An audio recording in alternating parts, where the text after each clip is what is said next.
Bom, vamos falar rapidamente então da semana. A gente teve um simpósio de fisioterapia na segunda-feira, que foi um sucesso. Eu queria parabenizar o serviço de fisioterapia do hospital, a casa cheia, a transmissão simultânea para o Hospital Samaritano. Essa semana, na sexta-feira, na Sexta Consciência, nós teremos, a sessão será do diagnóstico de imagem, e o Cláudio Tinoco Mesquita vai trazer então os highlights do Congresso Europeu de Medicina Nuclear. Na próxima quarta-feira, a gente vai ter a terceira parte das diretrizes da Sociedade Europeia de Cardiologia de 2018, e será a única diretriz, será a doença cardiovasculares durante a gravidez. O apresentador vai ser o Dr. Alfredo Martins Sebastião, que é um expert no assunto, e vai ter a moderação do Luiz Antônio Campos, e eu também ajudo na moderação.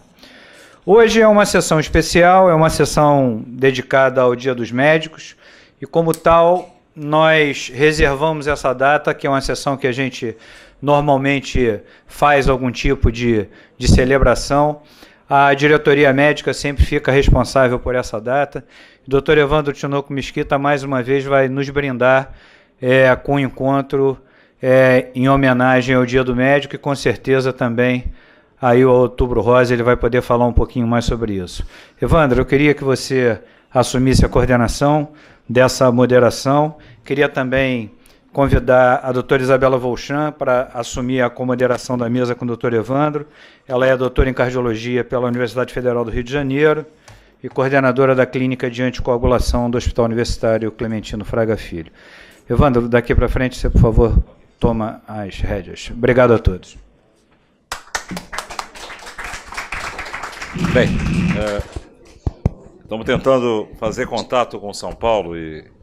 São Paulo já está à disposição, Evandro, já estamos aqui.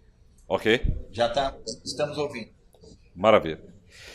Primeiro, uma honra ter vocês aqui e a gente poder estar discutindo rapidamente uma sessão que eu tentei trazer para vocês um aspecto de curiosidade, não é? Porque eu também desconhecia muito desses pontos que estavam aqui. E, na realidade, a partir de um evento da ANAP esse ano, algo realmente me instalou na necessidade de nós estarmos trazendo uma pessoa para esse Dia do Médico. Não falar em tecnologia. As pessoas que lidam com tecnologia acham que o médico acabou. Eles simplificam e acham que aplicativos, não é? Inteligência artificial resolve o problema médico, como se nós médicos não criássemos a cada dia uma coisa nova. Esse é o ponto importante. A nossa profissão é uma profissão movida a desafios. O Outubro Rosa aqui está representado pela Isabela, não é? E pelas nossas médicas que hoje, não é? 60 anos depois da fundação do Procardíaco, nós estamos caminhando para isso. O Procardíaco é um hospital muito mais rosa do que um hospital azul, não é? E com certeza por isso a predominância das nossas colegas aqui, não é? A Fernanda, que é residente de medicina nuclear, a doutora Ana Karinina, que hoje coordena a linha de transplantes semi-intensivas, a Ana Amaral coordena a emergência, a Cristiane, que seguramente representa o time do AVC e a neurologia, uma pessoa que não está aqui porque também está atuando, mas vai chegar daqui a pouco. Com certeza, o doutor Alexandre Siciliano, que seguramente representa a nova geração de médicos que sabe utilizar bem as competências femininas para transformar a medicina. Na realidade, a medicina, e assim nós começamos no século XXI, esses são o conjunto de conhecimentos e competências que a gente tinha que cuidar do paciente. Na transição para o século XXI, a gente estava colocando o arcabouço da medicina baseando evidência, o raciocínio clínico e, obviamente, aquilo que sempre foi os nossos desafios médicos da biologia, não é? Na realidade, o que mudou no século XXI? A visão do paciente. O paciente passa a ser um elemento central no processo de saúde. E mais do que brigar em relação ao Dr. Google, e é na realidade uma estultice ser médico no século XXI e achar que o Dr. Google faz alguma coisa de errada, e o nosso papel como médico, instituições de saúde, é poder oferecer ao paciente ativado, o paciente hoje ligado à internet, o chamado e-patient, aquilo que realmente deve ser os locais para ele buscar informação. Vários hospitais no Brasil e o próprio Américas hoje têm uma linha de informação ao paciente. Esse é o ponto importante. Com certeza, informação e transparência são as bases da nova medicina. A empregabilidade dos residentes que estão aqui passam por isso, conhecer e entender esse novo papel.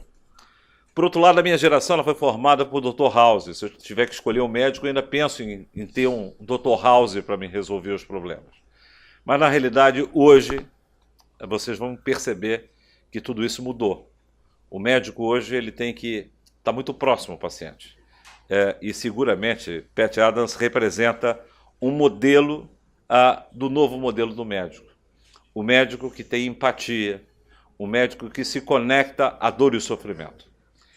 Na realidade, a grande transformação ela passa por um Institute of Medicine quando chama a atenção que os médicos agora têm que ser grandes elementos para ajudar os pacientes a tomarem decisões embasadas em cima de desejos, necessidades e conhecer o seu processo de cuidado. Isso vai ser motivo da doutora Mihaly. Na realidade, as doenças, como as doenças cardiovasculares, esse é um ciclo longo, muito longo.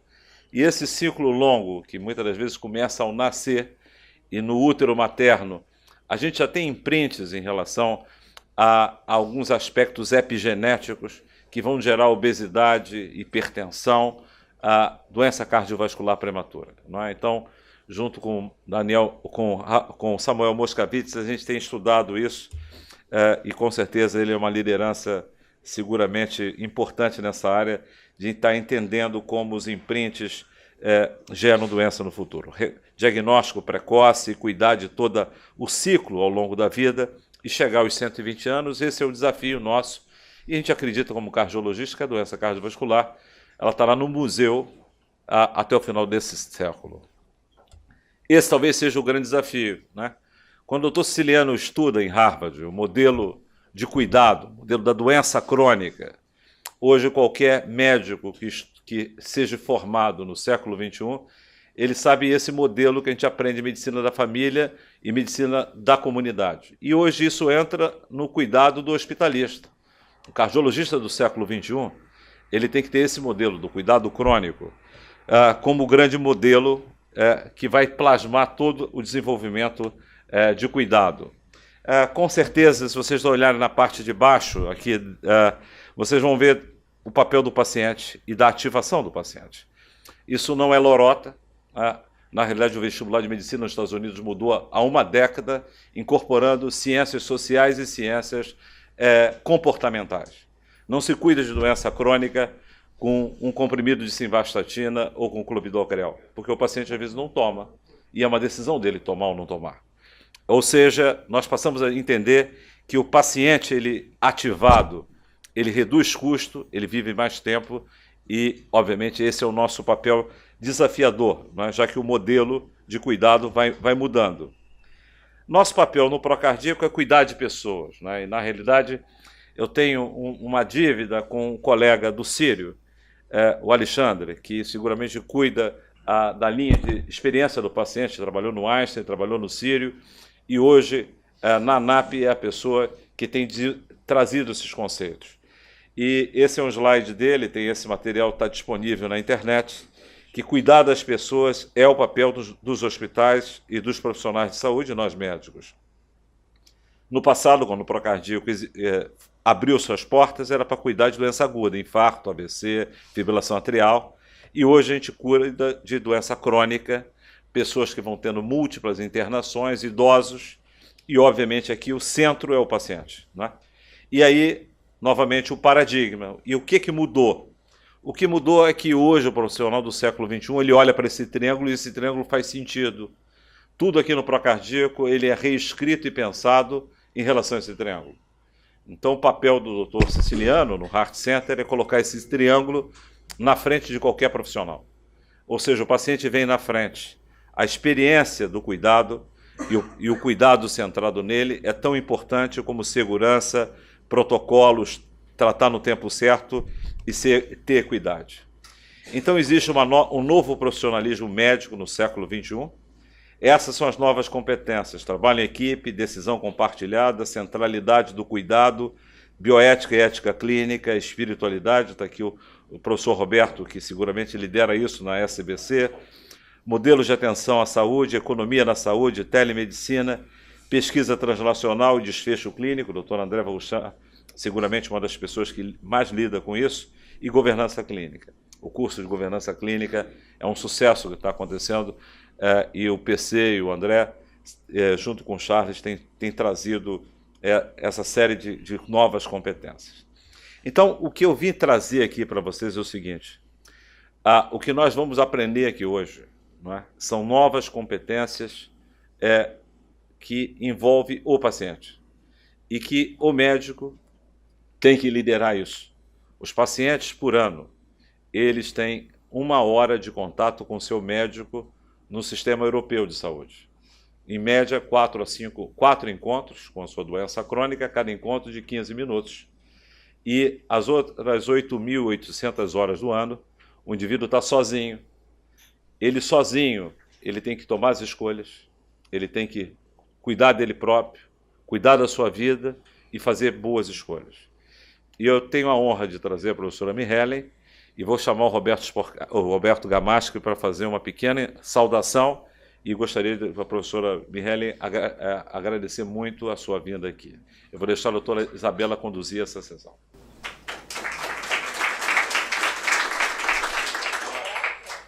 Explicar, o Roberto vai contar a história dele, como ele chegou a Mirellen. Ah, sim. Bom dia a todos. Só nessas pequenas palavras, até agradeço ao Evandro, acho que entender um pouquinho da história das pessoas é um caminho do presente e do futuro. Há tempos atrás, a gente vem procurando um projeto de um estudo, e começaram a nascer ideias, incentivado muito pelo Evandro, dentro da parte de doenças cardiovasculares e as doenças autoimunes. Até por um grande incentivo, o Evandro até nos fez adquirir um livro, que é um livro ícone dentro dessa área, o livro do professor Udi Nusinovich, de doenças autoimunes e doenças cardiovasculares, e daí nasceu a ideia de fazer um projeto de um estudo, de doutoramento dentro dessa área.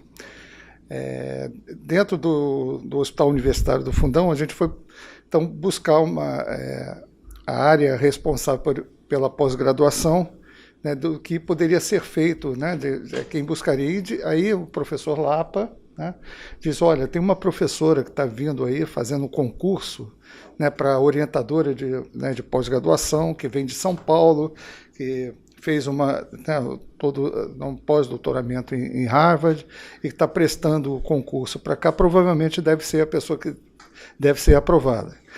E de fato, foi a pessoa que foi aprovada, quem nós buscamos, e tivemos a satisfação de pedir um apoio e uma orientação dentro dessa área de estudo. Para nossa surpresa, a gente vê buscando uma área mais voltada para tecnologia, de avaliação, dentro da área tecnológica, a gente vê que tem uma pessoa que tem muito mais além disso, uma preocupação grande pela formação da epidemiologia, da formação humana, e especialmente dentro desse contexto de decisão compartilhada e terapia centrada no paciente. Uma pessoa que nos acolheu muito, muito bem, que passou a ser nossa orientadora, temos doutoramento dentro, e que sempre foca muito além da questão médica, a questão de determinantes sociais envolvidos nas doenças, a decisão compartilhada, e todas essas questões que vão além simplesmente da parte tecnológica dentro da medicina. Então, acho que é uma pessoa que a gente aprende muito do ponto de vista humano né, e da importância desses outros aspectos dentro da medicina. E foi assim que ela, então, chegou até o pró-cardíaco. O Evandro sempre buscou muito nessa parte, falar, né, da associação da reumatologia com as doenças cardiovasculares. Foi como ela chegou ao pró-cardíaco e foi acolhida, e acho que tem muito a ensinar a todos nós. Bem-vindo, professor. Obrigada, muito obrigada pelo carinho. Eu me sinto bastante acolhida por essa casa. É uma honra para mim estar aqui entre vocês. E eu vou trazer, então, o que eu tenho trabalhado e desenvolvido, e o que a literatura e a ciência, de modo geral, tem, e assim como muitos serviços também, têm se desenvolvido no que diz respeito ao papel do paciente, a sua ativação dentro do cuidado e a decisão compartilhada. E é dentro disso que nós construímos, junto com o Dr. Evandro, quando nos convidou e nos sugeriu esse título para essa apresentação: o paciente ativado, literácia em saúde e decisão compartilhada. Então, inicialmente, é importante a gente ressaltar que o paciente ativado, ele tem como resultado dessa ativação o seu engajamento no processo de cuidado. Então, o paciente ativado é um paciente engajado. E o que a gente quer dizer com isso? Então, nós temos aqui um paciente no seu cuidado. Hoje é o produto do que nós desejamos, esse paciente ativo, ou seja, participativo, né? E para isso ele requer uma série de atributos, tais como o conhecimento, mas não somente o conhecimento, habilidades pessoais, habilidades sociais, diversos tipos de habilidades para essa participação ativa, atitudes e disponibilidade também em participar, né? É possível que existem pacientes em diferentes níveis sociais e diferentes culturas de países em que o paciente pode não desejar participar desse processo de compartilhamento de decisão, né? Esse paciente ativado vai gerar, então, o engajamento do seu cuidado de saúde, ou seja, a sua responsabilização, a atitude proativa perante ao seu cuidado. E para que, então, se hajam possibilidades de que ocorra esse engajamento, é necessário que hajam intervenções. E a essas intervenções, muitas podemos atribuir ao processo de literácia do paciente e a decisão compartilhada. Então, esse é o conteúdo da nossa conversa, né? A intervenção, literácia em saúde, utilizando-se a decisão compartilhada como uma estratégia para essa literácia, que vai, então, desenvolver estratégias de ativação do paciente, tornando um paciente engajado em seu processo de cuidado. Então, o que significa? Do que estamos falando, né? Vamos primeiro, então, conceituar o paciente ativado, como medir esse processo de ativação, se existem níveis de instrumentos, quais são esses instrumentos, e como categorizá-lo, essa ativação desse paciente, para quais são os desfechos a serem medidos no processo de avaliação e de desenvolvimento de habilidades de ativação, e que intervenções podem ser utilizadas para desencadear um processo de ativação e engajamento do paciente. Bom, então, aqui nós temos o entorno de uma consulta, né, o entorno do relacionamento médico-paciente. Então, mas nós vemos aqui, por esse slide, ainda que não conceituemos, não tenhamos introduzido o conceito de engajamento, mas por esse slide, esse paciente não está ativo. A gente pode concluir que ativo, há uma diferença, né, de posicionamento, há uma assimetria na relação entre o médico e o paciente, dentro desse cenário que nós estamos apresentando. Existem também, no entorno desse cenário, existem os que nós colocamos como outros influenciando antes, durante a consulta, também poderíamos ter colocado alguns outros que existem, e antes e outros que estão depois da consulta. Então, a consulta é um ponto, mas existem processos antes, durante e depois que vão influenciar nessa decisão, em cuja assimetria da informação, a assimetria na relação, ela vai gerar uma conversa e decisões que nem sempre são colocadas em prática, e decisões de transparência duvidosa, né? Não que haja o ensejo de não ser transparente, mas não há uma comunicação centrada nas necessidades e naquilo que nos valores e nas preferências dos pacientes, porque ele não está ali em uma posição que possa apresentar as suas preferências, os seus valores, o seu ponto de vista, né? E quem seriam esses outros no processo de cuidado, né? E como eles podem influenciar as decisões do nosso paciente? Então, os outros nós podemos definir como todos os fatores que vão além do encontro médico-paciente e que vai afetar diretamente a esse encontro, a qualidade desse encontro e a qualidade do plano de cuidados que sai desse encontro, dessa consulta médico-paciente. E é o que vai determinar a qualidade do cuidado, porque é o que vai determinar o engajamento desse paciente. Então, esses outros, então, que estão no entorno, é o que nós chamamos de trajetória do paciente. Essa trajetória vai além do processo da consulta. Existe, no contexto da trajetória, o médico e o paciente, e aqui nós poderíamos falar profissionais de saúde, naturalmente, mas em alusão à nossa data, em alusão ao nosso público de Dia do Médico, nós vamos focar aqui no contexto médico-paciente, né?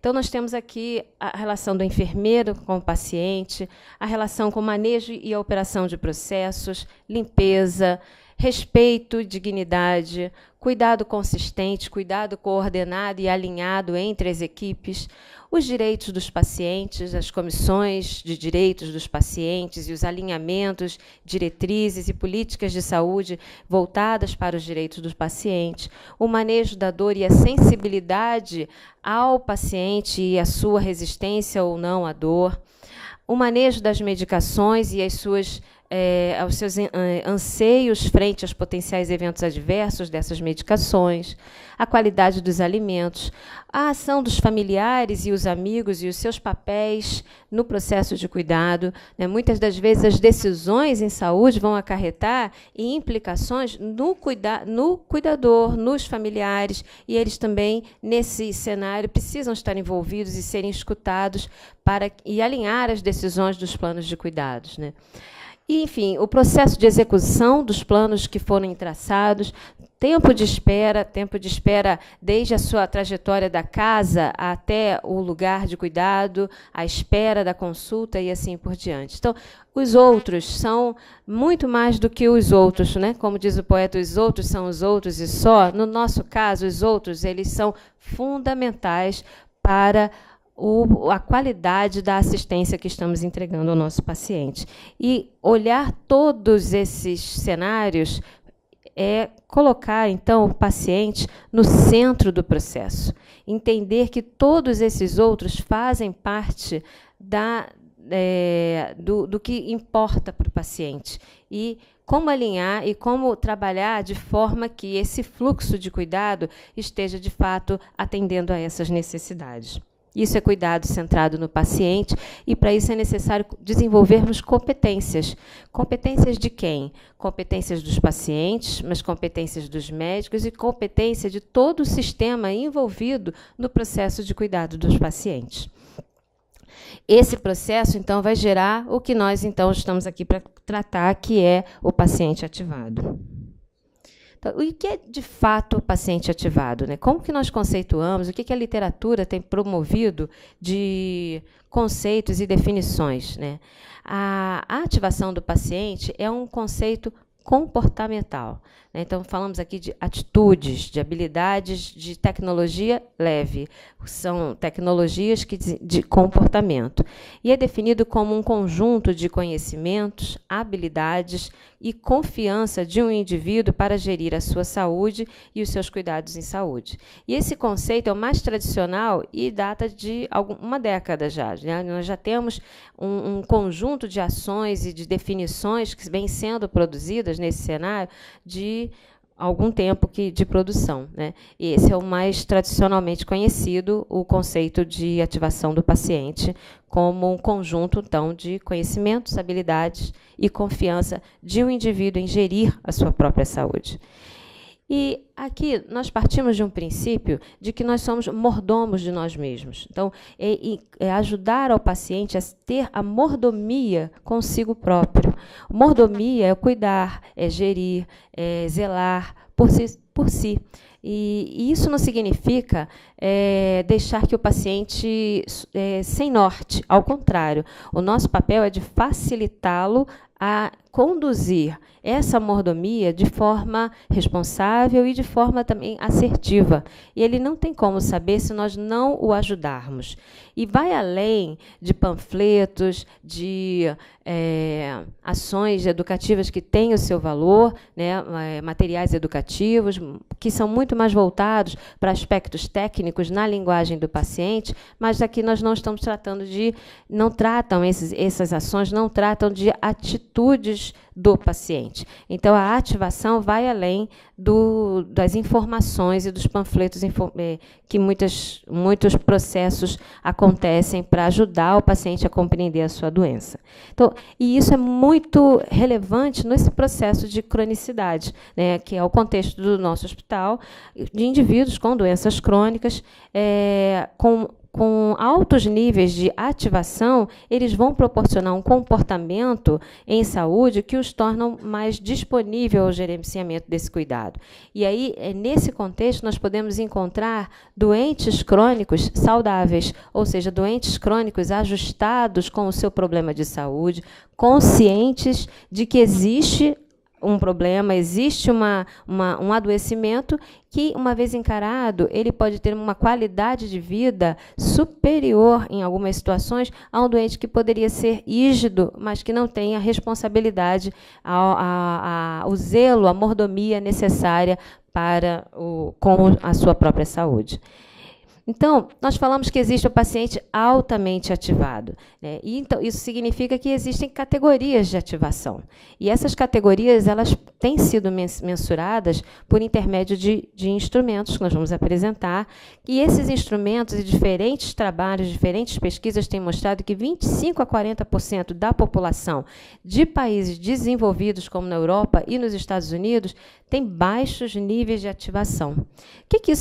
Qual é a implicação disso? Primeiramente, que os estudos têm mostrado que a ativação do paciente independe de escolaridade, né? Ou seja, não está no cognitivo, é comportamento, né? Então, é mais profundo, né? E quais são as consequências do baixo nível de ativação do paciente? Primeiro, que esse paciente ele revela que o cuidar de sua saúde é um fardo, é uma sobrecarga, porque existem mudanças de comportamento das quais ele não está disposto a fazer. Normalmente, esse paciente tem pouca confiança na sua própria capacidade de que as suas mudanças comportamentais possam causar impacto positivo nos seus desfechos clínicos. E eles não compreende como que ele em si pode fazer parte desse processo de cuidado de forma ativa e propositiva. Geralmente, esses pacientes têm tiveram uma experiência substancial de não conseguir administrar bem a sua saúde e acaba sendo pouco disciplinado ou pouco contínuo na disciplina dos seus cuidados em saúde. Então, as consequências elas podem ser diversas. O maior uso de recursos de saúde de forma desordenada. Esse paciente é o que vai mais às salas de emergência, tem mais intercorrências, mais infecção, por conta da sua má administração do seu próprio cuidado, né? E como que a gente pode mensurar, então, esse nível de ativação do paciente? Um dos instrumentos... Um dos instrumentos é o conhecido Patient Activation Measure. Esse instrumento ele foi traduzido e validado culturalmente em diversos países, inclusive no Brasil, já tem a tradução, a versão brasileira do questionário. É um questionário que pontua de 0 a 100 e gradua, né, em ordem crescente o nível de ativação do paciente. A importância desse instrumento é justamente no processo de intervenções que possam ser feitas, para que possam ser acompanhadas o grau de mudança dos pacientes mediante as dimensões de ativação. E essas dimensões são dimensões de conhecimento técnico da doença, dimensões de mudanças de postura, de posturas em relação a todo o seu entorno em relação à sua saúde, adesão ao tratamento, adesão aos apontamentos, às consultas, e diversos fatores da dimensão do cuidado são, então, abordadas nesse questionário.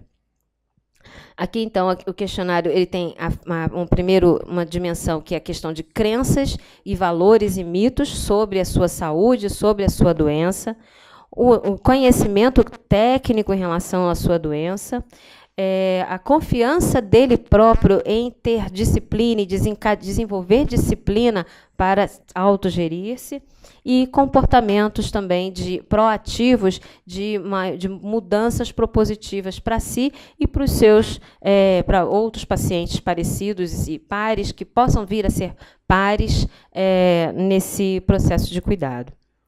E aí, então, o paciente é graduado em níveis de 1 a 4. No primeiro nível, é o paciente mais passivo. É aquele paciente que ele absorve, ele recebe as informações, recebe uma prescrição e não se vê apto a participar, a questionar ou até indagar e até mesmo a tirar as suas próprias dúvidas. Esse paciente tem medo de perguntar e medo até de ter dúvidas acerca do seu tratamento, do seu processo de diagnóstico. É o paciente que nós chamamos de paciente passivo, no nível mais primário, né? Num segundo nível, é um paciente que ele já até deseja participar.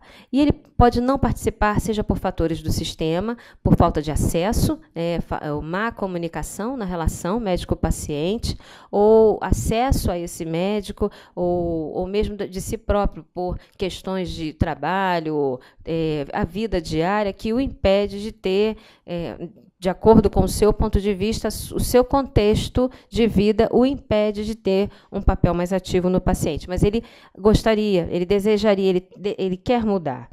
A questão maior aqui são as falhas nas comunicações e experiências prévias que ele tenha tido em relação aos seus cuidados em saúde. Num terceiro nível, esse paciente ele deseja e está disponível a fazer mudanças, a ter papéis mais ativos. Porém, ele não tem habilidades de negociação, habilidades de questionamento, habilidades de entender os processos de cuidado. Ele precisa desenvolver as habilidades. Ele já está consciente de que ele precisa tomar as rédeas do seu cuidado, ele está consciente de que ele deseja participar ativamente, mas exigem aqui as habilidades comportamentais que precisam ser trabalhadas. Ele sabe que precisa e ele busca apoio. No nível 4, é o paciente que já buscou esse apoio e está desenvolvendo as habilidades de ativação, ou seja, habilidades de negociação, habilidades de participação, de análise crítica da literatura que ele busca, das informações que ele recebe. Então, é um paciente que está, de fato, plenamente ativo e engajado. Geralmente, esse paciente participa de ações de paciente, de associações de paciente, de políticas de saúde. É um paciente, então, que vai além do seu cuidado individual e ele pode até atuar em conjunto, auxiliando a outros pacientes a serem mais engajados no seu processo de cuidado. E por que é importante mensurar o grau de ativação do paciente? Porque é através dessa mensuração que identificamos as necessidades que precisam ser trabalhadas para que o paciente se torne engajado na sua saúde. Então, se desejamos que o paciente se engaje e reconhecemos que para engajá-lo é necessário ativá-lo, precisamos, então, medir esse processo e onde precisamos trabalhar com esse paciente individualmente. E é importante isso, de que forma? E como isso pode ser, como a ativação do paciente pode ter implicações nos desfechos em saúde, sejam desfechos clínicos, desfechos do uso racional dos recursos disponíveis para o cuidado, desdobramentos dos custos em razão desse uso de recurso racionalizado, racional aqui no sentido de crítico, consciente, baseado em evidência, né, e a própria experiência do paciente nesse processo de ativação. Então, essas são categorias de desfechos que podem ser mapeados e que podem ter implicações no processo de ativação do paciente.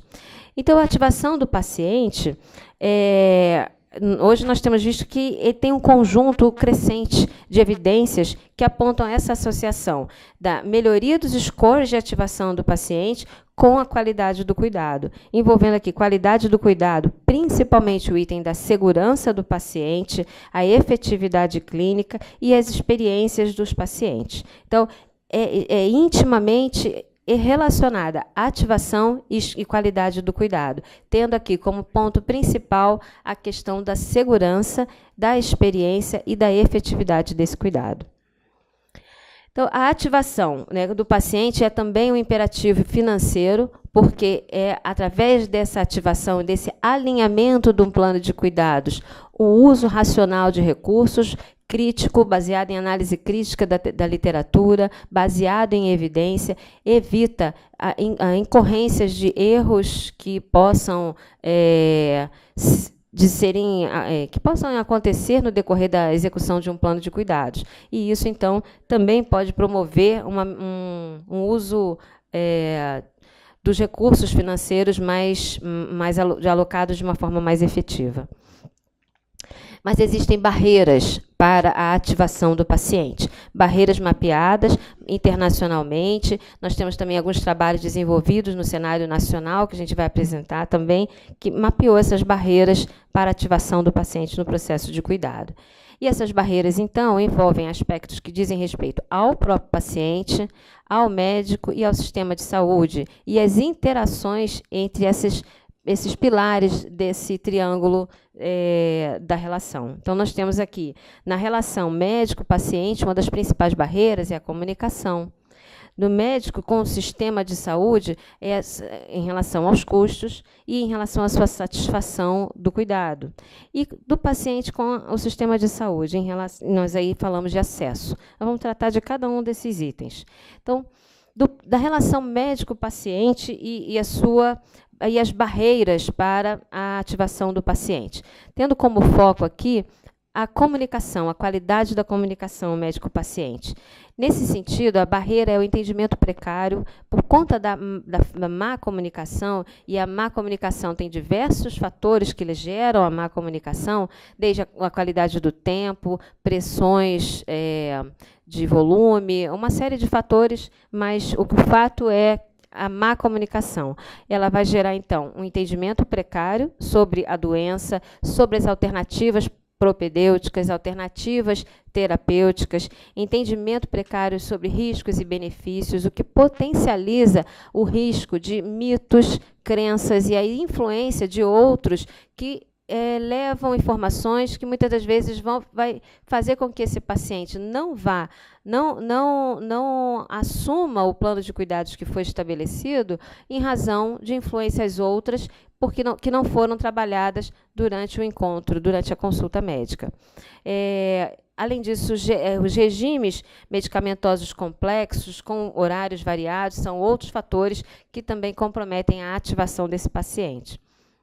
Em relação ao paciente e o sistema de saúde, o acesso precário ou ausente a centros de referência ou ao conhecimento da existência de centros de referência, tratamento precário por todos os componentes da equipe, diversos componentes da equipe dessa trajetória do paciente, e aqui inclui desde a recepção, estacionamento, informação, limpeza, todo esse processo da trajetória do paciente no sistema são fatores do sistema que se apresentam como barreiras da ativação do paciente.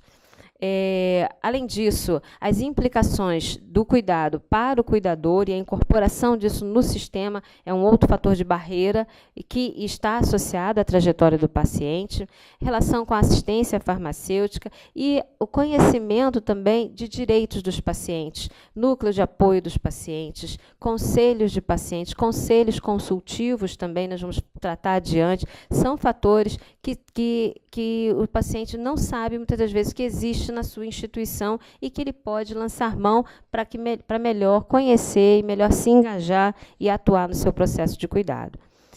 E, em relação ao médico e o sistema de saúde, a qualidade da estrutura assistencialista é o principal fator por parte do médico no sistema que compromete a sua disponibilidade em auxiliar e facilitar o processo de ativação no paciente. Então, existem fatores que são intrínsecos e extrínsecos. Eu vou ressaltar aqui, nesse slide, nessa fala anterior, eu não chamei atenção, vou voltar aqui. Esse material foi publicado na New England, de 2005, apresentando as barreiras para a ativação do paciente.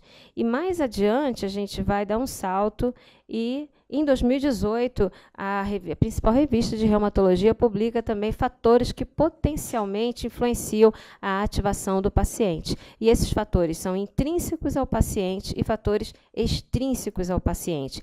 E esse autor apresenta esse modelo e coloca que em razão desses fatores intrínsecos e extrínsecos, a ativação é um processo dinâmico que pode ser transformado uma vez que haja um sistema que o favoreça, que o permita ativá-lo para o seu cuidado.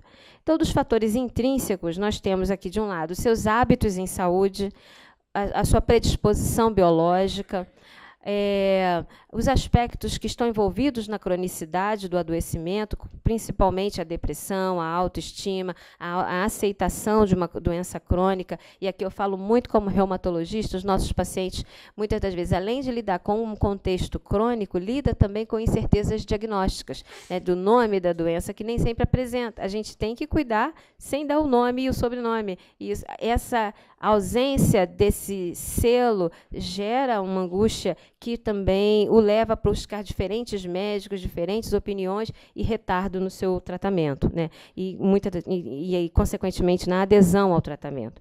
Do outro lado, fatores extrínsecos, envolvendo aqui a influência social, e essa influência social envolve mídia, outros colegas, parentes, vizinhos, diversos, o estresse psíquico, né, a pressão pelo adoecimento, o suporte social, o acesso ao sistema de saúde e o capital social, que são fatores, embora alguns autores digam que os fatores extrínsecos são imutáveis, isso é uma grande controvérsia, da qual eu compartilho dessa controvérsia, porque esses fatores podem ser também alterados, né? E uma vez que todos esses fatores são modificáveis, a ativação do paciente é um processo dinâmico, passível de mudança, e aquilo que nos cabe principalmente, que é ativar os seus hábitos de saúde, manejar a sua predisposição biológica, manejar as suas competências pessoais, para, então, ele se torne um paciente ativo no seu processo de cuidado, né? Mas, então, aqui eu trouxe uma charge que é uma alusão à parábola dos 7 cegos e o elefante. Essa parábola é uma parábola que conta diferentes cegos olhando para um elefante, palpando um elefante e tentando identificar que material era aquele, que elemento era aquele que eles estavam diante.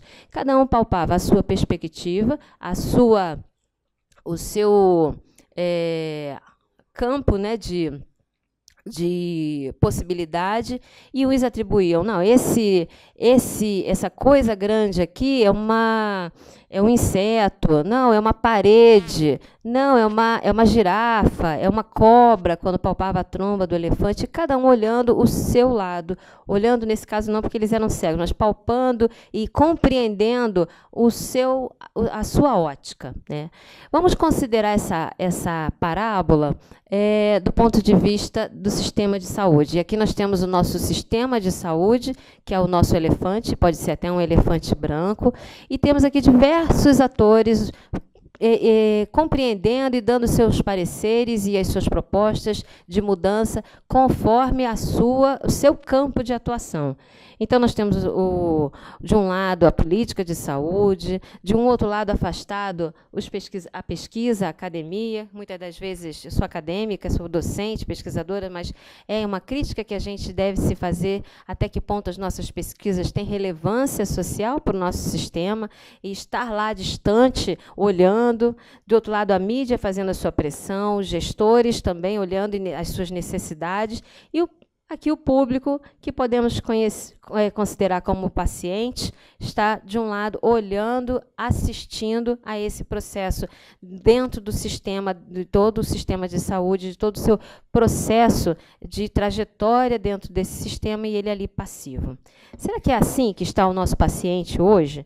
E será que isso é o mais efetivo cenário para o nosso sistema de saúde?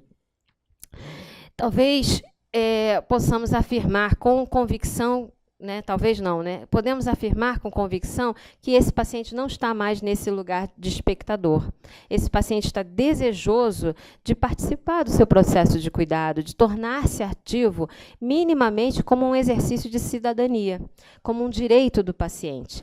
Muito além dos desdobramentos clínicos e econômicos, é um direito, é um exercício do qual lhe cabe participar desse processo de cuidado. E é isso que vai levá-lo a uma experiência satisfatória, uma experiência de tornar-se fiel a esse sistema de saúde e a esse processo de cuidado. E é isso que tem sido mapeado em diversos cenários, tanto na academia quanto também no público, no mercado em geral, olhando esse paciente engajado nesse processo de cuidado.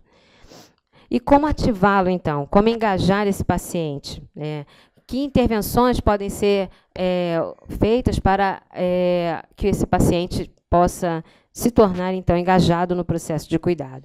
Como nós vimos, habilidades de conhecimento, disponibilidade, atitude, e as intervenções que destacamos aqui, a literácia e a decisão compartilhada. O que é literácia, então? Né? Falamos, então, do engajamento do paciente, falamos da sua ativação, fizemos uma avaliação do sistema vigente e da necessidade desse paciente de sair desse processo passivo e se tornar ativo, e se tornar presente no fluxo do seu cuidado. E, para isso, nós destacamos o conceito de literácia em saúde. A Organização Mundial de Saúde destaca no seu conceito que literácia em saúde vai além de informações, panfletos e ações educativas com fins de adesão passiva à receita prescrita. Então, esses panfletos e essas ações, eles têm o seu lugar informativo, mas não promove a ação de mudança comportamental do paciente. Então, o que é literácia em saúde? A literácia em saúde é um componente-chave para a ativação do paciente e a otimização de sua experiência na jornada de cuidado, na sua jornada de cuidado. Então, promover literácia em saúde é o determinante. E como nós fazemos isso? Né? E, primeiramente, o que de fato é a literácia em saúde? É o paciente saber utilizar desta informação, utilizar-se para o seu próprio cuidado, né? E ter crítica às fontes de informação que ele está buscando. Né? E essa é uma realidade dos consultórios. O paciente chega informado e, muitas das vezes, com fontes de dúvida, com falta crítica para essa leitura, para essa informação. Mas ele chega lá, ele chega com as informações que lhe pode estar disponível. Então, a literácia em saúde o ajuda a analisar criticamente as fontes e a própria informação em saúde. Então, a literácia em saúde é um mecanismo, é um atributo para a execução da decisão compartilhada. E nós podemos dizer também que a decisão compartilhada é uma estratégia para a literácia do paciente. Como assim? Através da decisão compartilhada, nós podemos desenvolver instrumentos de apoio à decisão, que são instrumentos que podem ser aplicativos, que são ferramentas que o ajudam a identificar e a conhecer as informações de forma que melhor lhe interessa, nas suas necessidades, que melhor lhe é necessário, e o ajuda, então, a participar ativamente do processo de de decisão do plano de cuidados. Então, literácia em saúde é um aspecto da decisão compartilhada. E ambos vão gerar o empoderamento do paciente, ou seja, a sua visão crítica sobre a sua saúde e o plano de cuidados e a sua jornada ao qual ele está inserido. Então, existem atributos em comum. Muitas das vezes a gente pode confundir o conceito de literácia em saúde, decisão compartilhada e empoderamento, porque eles têm aspectos em comum. E esses aspectos, esses atributos em comum, dizem respeito ao conhecimento crítico. E, portanto, é o comportamento frente à informação. Informação, o mundo está cheio. O que importa é o comportamento de gerenciar essa informação e a aplicação dessa informação. Portanto, decisão compartilhada requer habilidade de comunicação e negociação, e literácia em saúde requer habilidades comportamentais do uso crítico da informação. Então, o que é decisão compartilhada? Ela é uma evolução desse processo de relação médico-paciente, onde, de um lado, nós temos a relação paternalista, né, onde o médico toma a decisão direta para o paciente, e, do outro lado, nós temos a relação informada, ou as escolhas informadas. E essa escolha informada, o médico é um agente de transmissão do conhecimento, mas não há uma negociação. Na decisão compartilhada, depende da interação de médico e do paciente e de atitudes frente a esse processo de negociação. Então, ele é uma evolução de cidadania do processo de cuidado em saúde. É um movimento, a decisão compartilhada, que iniciou-se na década de 80 e vem crescendo. Tem redes de colaboração crescentes em que visa a reduzir a assimetria do comportamento do médico e do paciente. De um lado, compartilha-se aspectos técnicos, de outro, os valores e o contexto do paciente. E o paciente ativado vai gerar um paciente ativo, um paciente que deseja a decisão compartilhada. Então, os níveis de ativação vão contribuir para a decisão compartilhada. Alguns contribuem, referem-se à decisão compartilhada como uma inovação tecnológica, porque requer tecnologia dura, ou seja, instrumentos de apoio à decisão para a literácia do paciente, tecnologias semiduras, processos, competências profissionais para o uso desse apoio de decisão e da literácia do paciente, e tecnologias leves, que envolvem a estrutura organizacional, treinamento de equipes, mensuração de preferência de pacientes através de instrumentos de mensuração.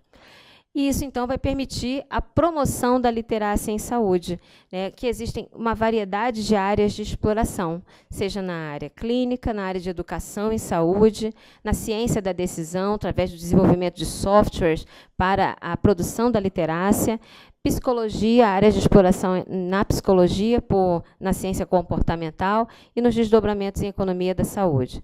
Existem esforços procurando mapear prioridades para o desenvolvimento da literácia do paciente, que em diferentes níveis do sistema, e esses níveis envolvem desde identificar as barreiras e as competências, as métricas, os desfechos e como implementar a decisão compartilhada para a ativação do paciente. Essa rede de colaboração internacional, eu faço parte, ela já tem cerca de 12 anos de estabelecimento. Aqui nós participamos do primeiro suplemento de decisão compartilhada ao longo do mundo, né? E foi o título do suplemento, e o capítulo Brasil, nós apresentamos como tem sido a construção da decisão compartilhada. Isso foi em 2011, e em 2017 nós participamos novamente, mostrando como tem sido o processo de empoderamento e de engajamento do paciente no nosso país. aqui nós trouxemos alguns dos trabalhos que procuraram identificar barreiras dos profissionais de saúde para o exercício da decisão compartilhada e do engajamento, e nós vimos que muitas dessas barreiras são comuns aos países desenvolvidos, ou seja, pressões do sistema, pressões de tempo, pressões da falha de comunicação. E, do ponto de vista do paciente, é o seu comportamento passivo, ou seja, aqui esse trabalho foi feito numa cidade, que foi na cidade de São Carlos, uma cidade do interior de São Paulo, de um alto nível de escolaridade, um alto nível de poder aquisitivo, né? É uma cidade que não tem analfabetismo, e nós vimos aqui que, nesse contexto, 13% dos pacientes entrevistados não gostariam de compartilhar as decisões porque tinham receio de que isso pudesse trazer erros, ele cometer erro nos seus cuidados. Então, tem aqui muito semelhante ao que nós vimos na literatura. Então, ainda num paciente de nível elevado, ele estaria precisando de se sentir mais seguro, de desenvolver habilidades sociais e comportamentais para lhe dar maior segurança no ativamento do compartilhamento de decisão. Outros trabalhos, então, que nós temos desenvolvido com instrumentos para o auxílio à literácia do paciente em saúde, visando ao seu engajamento no processo de cuidado. Então, um dos processos que nós temos estabelecido, a estratégia do engajamento, é a construção de centro de experiência do paciente. A gente tem estruturado no nosso ambulatório de lúpus, lá no Hospital Universitário, Clementino Fraga Filho, e temos tido experiências bastante positivas nesse processo de engajamento do paciente, de ativação dele nas decisões, né? O que é o centro de experiência do paciente, né? É uma estrutura que gerencia interações dos pacientes e seus familiares com a sua jornada na assistência, e tem por finalidade ouvir dele as suas necessidades e as suas críticas frente a essa jornada e estabelecer ações ativas para a transformação dessa jornada.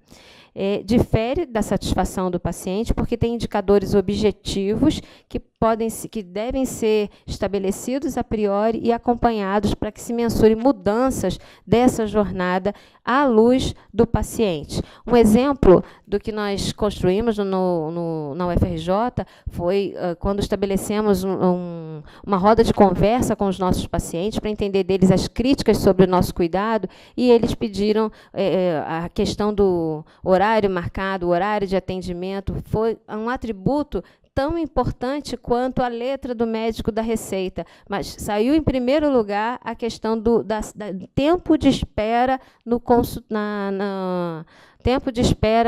ambulatório. E aí, em razão disso, nós mudamos e temos nos empenhado de agendar o paciente com um horário definido, que no serviço público é complexo, mas temos estabelecido estratégias para que isso seja atendido, e isso tem se desdobrado com menor falta do paciente às consultas, porque ele perdeu o medo de ir e gastar um tempo que ele perca um dia de trabalho. Então, ouvir essa necessidade trouxe para o nosso contexto uma maior adesão à consulta médica.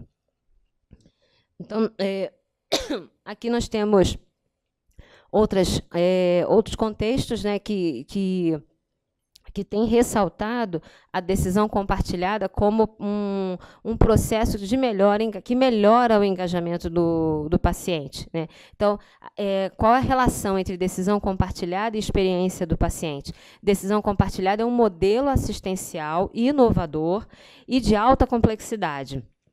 Exige mudança em toda a estrutura do sistema de saúde. E o Centro de Experiência de Paciente é uma estratégia bem estabelecida para a prática da decisão compartilhada. Então, é um caminho para a execução desse processo. Então, nós podemos medir a integração do paciente na crítica dele à sua jornada do cuidado, conforme a sua perspectiva, e isso tem sido visto em diferentes, como nós ressaltamos, diferentes centros internacionais, mas também centros nacionais também temos identificado. E aqui nós trazemos uma publicação do JAMA, daqui de março de 2018, que ressalta a importância da decisão compartilhada e o quanto a decisão compartilhada é uma realidade aqui no contexto do nosso hospital, que é um hospital de cardiologia. Então, as decisões cardiológicas, a cronicidade do doente cardiológico impõe rever o modelo de cuidado e considerar a decisão compartilhada como uma alternativa efetiva para incorporar a preferência do paciente no processo de decisão. Então, nós podemos ter ações estratégicas para esse, que é o que nós temos desenvolvido, como Conselho de Pacientes e Familiares, que é um núcleo de avaliação da experiência do paciente e de seus familiares na instituição. Ele traz o seu olhar. É um conselho consultivo, com regimento interno definido, com reuniões periódicas estabelecidas, um trabalho voluntário que o paciente, uma vez que participa, ele se envolve mesmo no conselho consultivo e permite indicadores de scores de ativação e engajamento. Outras ações da estratégia do Centro de Experiência do Paciente é o delineamento da jornada, de um fluxo da jornada à luz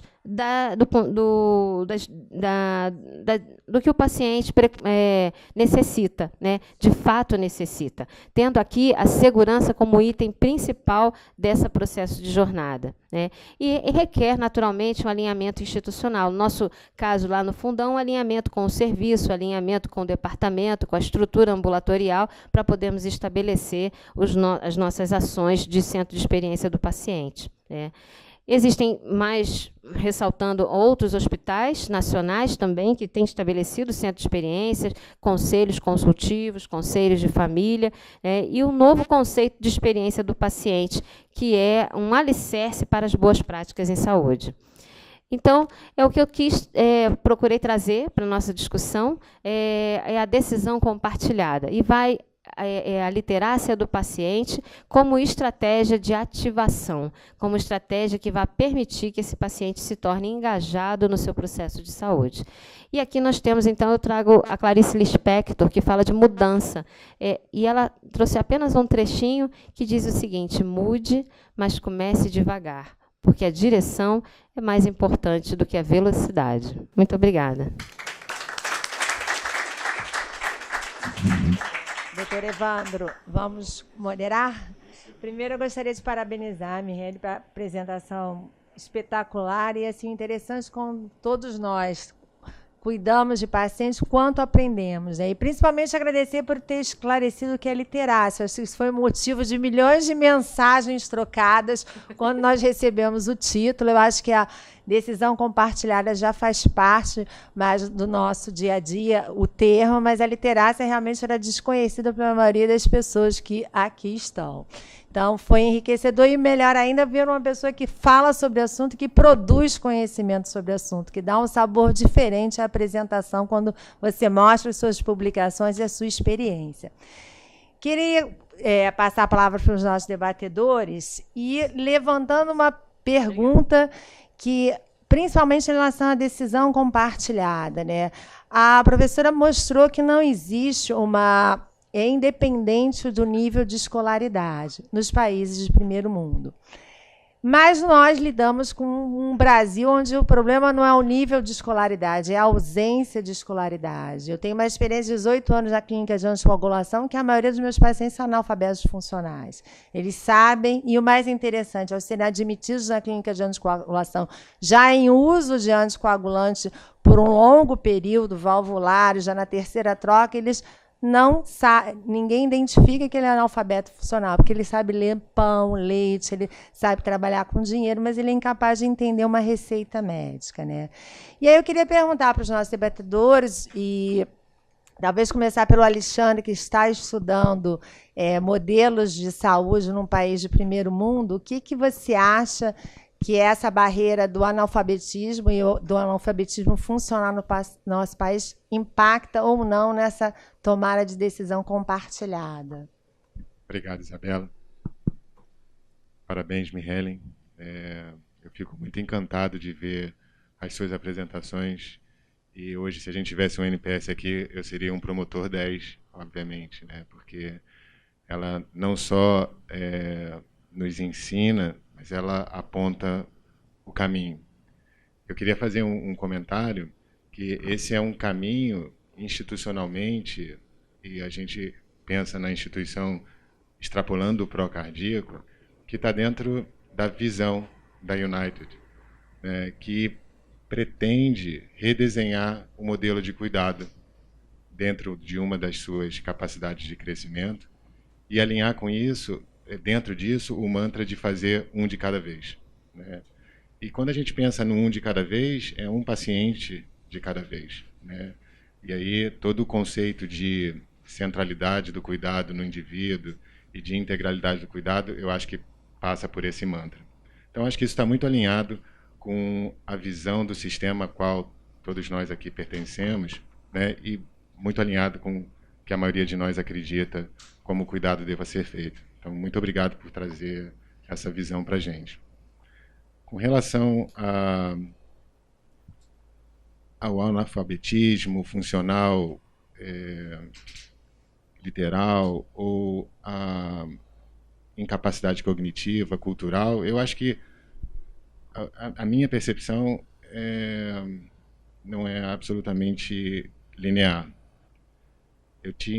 A gente tem a experiência no Instituto Nacional de Cardiologia, né, para procedimentos complexos como intervenções cardiovasculares, cirúrgicas ou percutâneas, da incapacidade dos pacientes de fato entenderem o que está sendo proposto, não só como intervenção, mas sobretudo como as alternativas estão dispostas na mesa. Em algum momento eu achava que isso estava relacionado à incapacidade cognitiva. Mas eu percebi, na minha prática aqui, na instituição, onde a gente tem acesso a pessoas intelectualmente ou cognitivamente mais desenvolvidas, em termos de acesso à educação formal, que a partir do momento que você tem um diagnóstico, qualquer que seja, há um blank total na capacidade do paciente de continuar assumindo todos aqueles inputs de informação. Então, eu acho que isso requer um tempo um pouco mais prolongado e, eventualmente, visitas sequenciais para que essa construção da capacidade de entendimento se faça. Então, eu concordo com a literatura, obviamente, e com que a Mihelen se posicionou. Teria muita dificuldade de justificar a incapacidade do entendimento pleno pelo analfabetismo por si só, mas colocaria que, eventualmente, aspectos culturais possam facilitar ou ampliar a barreira desse desenvolvimento da relação do cuidado centrado no paciente, sobretudo na tomada de decisão compartilhada. Então, a nossa experiência tem sido essa. Eu acho que a Ana Karenina, que está aqui, deve comentar no programa de transplante, e a Lígia, enfermeira, que eu acho que está aqui atrás, também pode comentar alguns aspectos relacionados à ativação do paciente. Todo paciente é ativável, né? Existem pacientes não ativáveis, se eu puder usar essa palavra, porque no nosso programa, por exemplo, de transplante cardíaco, em que você propõe uma intervenção complexa, que utiliza recurso muito nobre, que é um órgão transplantado, é um órgão para ser transplantado, um órgão doado, alguns pacientes que não são ativáveis, pelo menos no nosso entendimento, eles são excluídos do programa, né? E eles têm alternativas outras que não o transplante, mas se eles não são ativáveis para o transplante, provavelmente eles não são ativáveis para o seu cuidado não transplante também, porque eles não deixam de ser cuidados, eles só não recebem o cuidado mais complexo ou que utiliza um recurso mais nobre. Então, esses questionamentos eu gostaria de retribuir, né, e fazer para saber a opinião da Mihelen, e se a Ana ou a Lígia puderem se posicionar, mostrando como é que a gente faz de fato, mas é a percepção que eu tenho do modelo que a gente utiliza.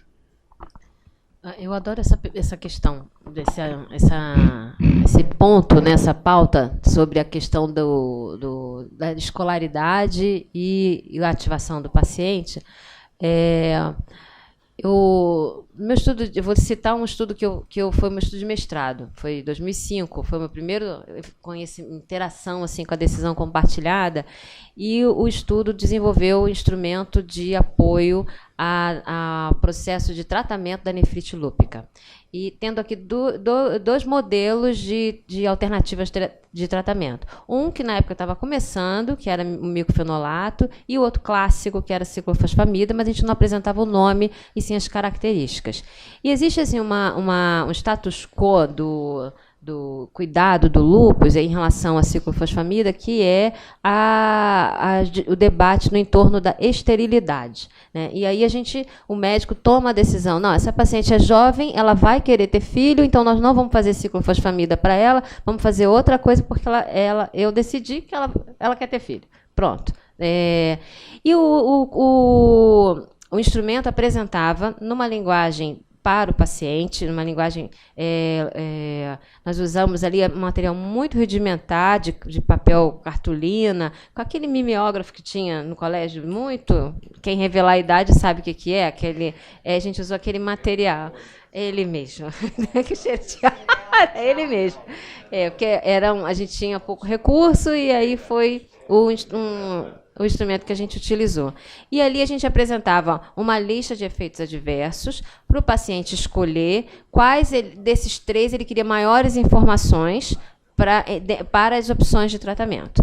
E aí, esse instrumento ele foi aplicado em pacientes reais do ambulatório de lúpus, na época, foi na Unifesp, e em médicas do hospital, não reumatologistas, considerando um cenário hipotético de ser paciente com lúpus. Então, era uma consulta hipotética simulada, onde nós apresentávamos o mesmo instrumento, nas mesmas características, lógico que eram, embora hipotético, mas eram médicas, todas, né? Só mulher, por conta dessa questão da esterilidade. Então, tinha professoras de medicina, residentes, médicas, né, de várias faixas etárias. E vimos que as considerações a compreensão do instrumento foi muito semelhante entre os dois grupos, né, grupo de pacientes e grupo de médicas. A decisão prioritariamente das médicas era em relação à opção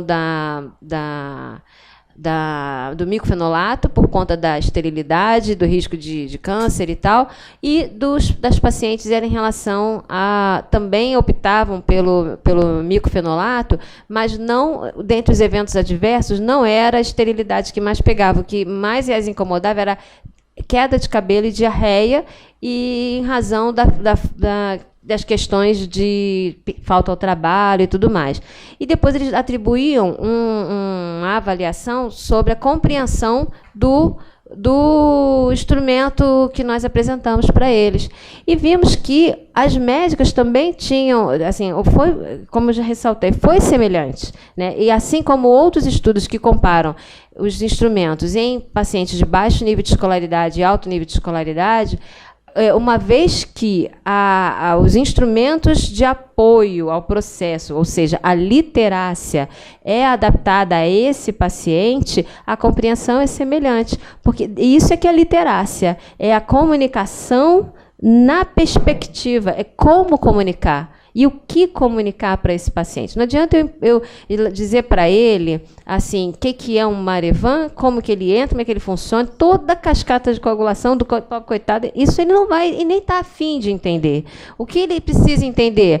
A respeito da dieta, talvez, eu tentei fazer lá, falar no começo no meu ambulatório sobre dieta e anticoagulação, nos nutrientes, vamos falar não, é pão, é carne, é a linguagem que ele vai entender. Se eu me dispuser a literar o paciente, ou seja, falar na linguagem, dar a ele atributos na perspectiva dele, então a questão da escolaridade deixa de ser um problema. A gente tem instrumentos até em braille, em pacientes totalmente analfabetos, pacientes esquizofrênicos, pacientes de toda sorte, com Down. Então, tem que estar adaptado a essas realidades. É a inclusão da informação. Ao longo desses anos, eu desenvolvi vários métodos para Eu brinco com dinheiro, o INR é o orçamento, pode gastar entre 2 e 3 reais. Foi a maneira que eu encontrei deles entenderem o que é o INR-alvo. Então, eu faço, seu resultado deu 2,50, está dentro do orçamento ou fora do orçamento? Porque sangue frio, sangue grosso, eles não conseguem entender. E eu levei uns 3 anos para desenvolver vários métodos de levar para ele, e ele entendeu como ele faria o controle da anticoagulação, de forma que se ele está com qualquer fenômeno de sangramento, ele possa ir a um posto de saúde e entender se o INR dele está bom ou não, se ele começa a aparecer com equimose. Eu queria perguntar, principalmente que a gente tem uma residência, uma médica ainda em formação, em relação à questão da decisão compartilhada e também envolver a Ana, as 2 Anas, vocês acham que isso depende do tempo de formado? Que a gente, quando é mais jovem e a gente, por questões da formação médica, não trabalhar essa habilidade de comunicação com o paciente e essas outras habilidades, a gente tem um papel mais impositivo e paternalista por ficar inseguro em relação a mostrar para o paciente que existe possibilidade diferente de tratamento? Vou ser breve no comentário. Parabéns pela apresentação, foi realmente comentários fantásticos. Eu acho que, na verdade, isso é uma habilidade que pode ser adquirida, isso é uma competência que pode ser adquirida. Eu acho que a comunidade médica está ressaltando o olhar sobre esse tema agora.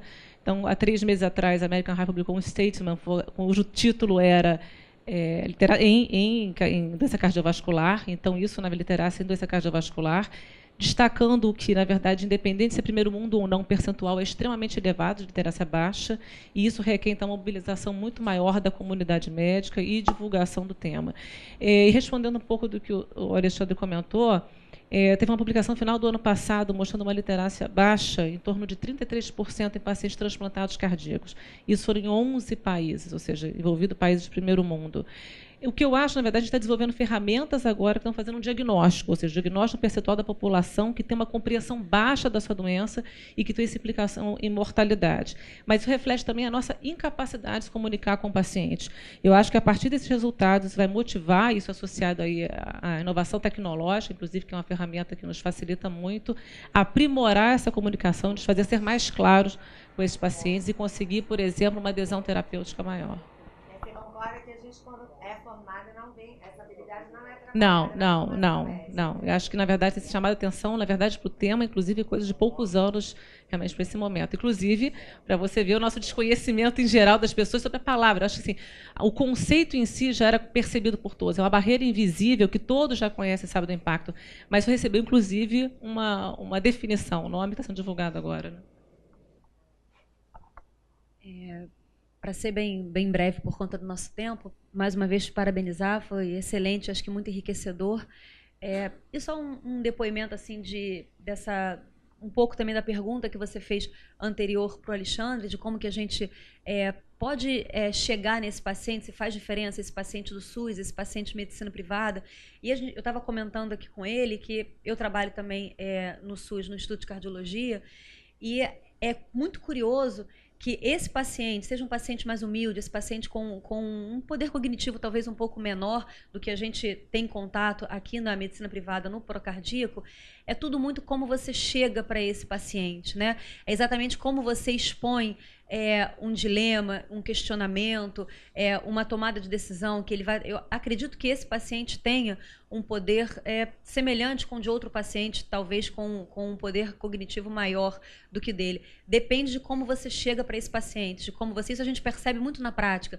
Talvez, às vezes, um colega que tem uma habilidade menor e que chegue falando mais termos médicos, técnicos, ou que não tenha tanto cuidado em gastar um tempo com aquele paciente, conhecer um pouco como é que o caminho para chegar nesse paciente, né? Talvez um pouquinho da história dele, como que você pode chegar e realmente se aproximar desse paciente. E quando você consegue fazer isso, é claro que isso precisa talvez de um tempo um pouco maior para você conhecer esse indivíduo e centrar esse cuidado realmente individualizado em cada paciente, como é que você chega em cada um deles, mas quando você consegue percorrer esse caminho, você consegue que esse paciente participe com você de uma tomada de decisão ou que tenha um entendimento maior realmente do que está acontecendo com ele.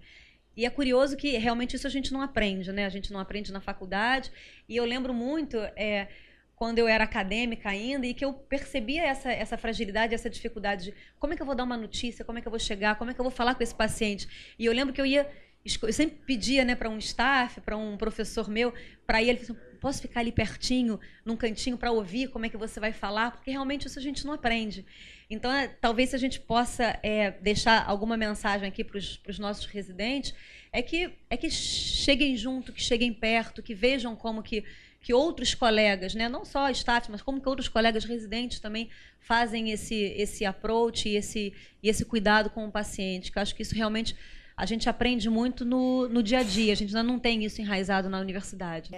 Eu gostaria de finalizar, que nós estamos esgotando, mais uma vez acrescentar a Mirelle pela grande contribuição e que a gente leve isso, né, celebrando o Dia do Médico, que a gente aprenda a cuidar melhor, né, e ouvir. Eu acho que a grande mensagem é ouvir o paciente, né? Isso não é um chavão, né? Realmente a gente interage muito pouco ouvindo as necessidades do paciente. A gente se limita a ouvir as queixas de sinais e sintomas, mas no finalização da consulta, onde você vai apresentar a sua proposta, ou de investigação diagnóstica, ou de tratamento, a gente não dá oportunidade para ouvir. Primeiro, se ele entendeu o que a gente explicou sobre a doença, e segundo, se ele dá a ele a oportunidade de pensar no que ele acha que é a melhor forma de tratar ou de investigar a doença, né? Eu acho que isso realmente é uma falha ainda da nossa... E isso exige tempo. E aí também vem o questionamento do tempo de consulta que os colegas que trabalham com convênio têm. Muito obrigada. Eu esqueci que nós temos que abrir para São Paulo. Desculpa, eu queria abrir, vamos lá, para o Baruzzi, fazer breves comentários por causa do horário, Baruzzi. Boa tarde, muito obrigado pela aula. Duas palavras. A linguagem universal é a linguagem do amor. Se o paciente for humilde, simplório, se o paciente for com o coração conversar com o doente, ele vai entender aquilo que a gente quer explicar a ele, não é isso? Então, eu só diria uma mensagem. Concordo com tudo, mas se não houver a linguagem do amor acima de tudo, nós nunca seremos compreendidos. Obrigado. Fernandinha, e você?